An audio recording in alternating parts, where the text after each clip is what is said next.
Campuchia number one. Wow.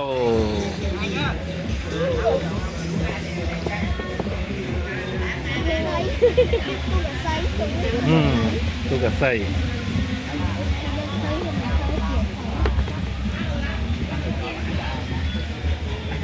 Campuchia.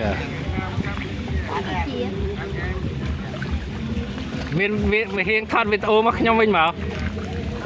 Hiền thay như nhân thay hiền. Hiền thon là nhom thon là hiền mình bảo.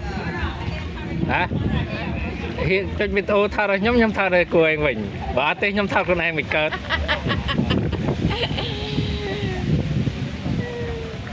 À hồi cho Việt ô thon con. Anu sao ri.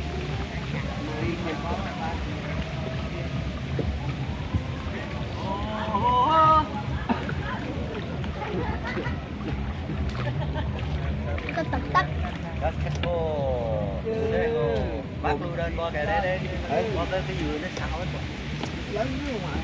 Lớn lên bò. Biết giữ gió hùng ở giữ nước luôn.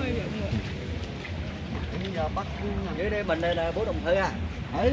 Chứ mình bố đồng hơi đây nó Bớt đừng hơi à. Đây không bố đồng hoa hả? Mình đồng hơi à? Bố đồng hơi. Người ta chắc bắt dạng đi rút mùa người ta xuống nhanh.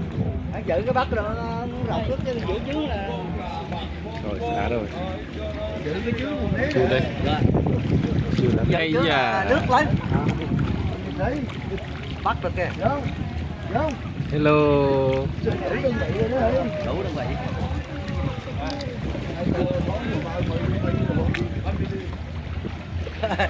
Nó vô bơi ba kia bơi hổ đi bơi phố đi con ba chơi vui thôi chơi vui thôi Không chịu thoát đất Cho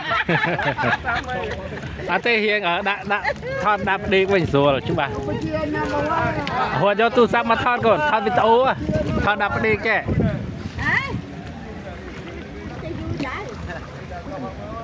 Chị cho đó hả? đó là này ạ camera với camera Mấy camera đi chị ăn lời ok ok ôi chạy đầm thom rồi vậy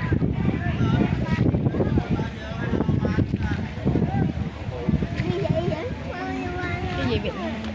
baby baby baby camera camera photo នេះ អូខេ នេះខ្ញុំកំពុងតែថតស្រាប់ អូខេ ថតស្រាប់វិញចេញ អូខេ baby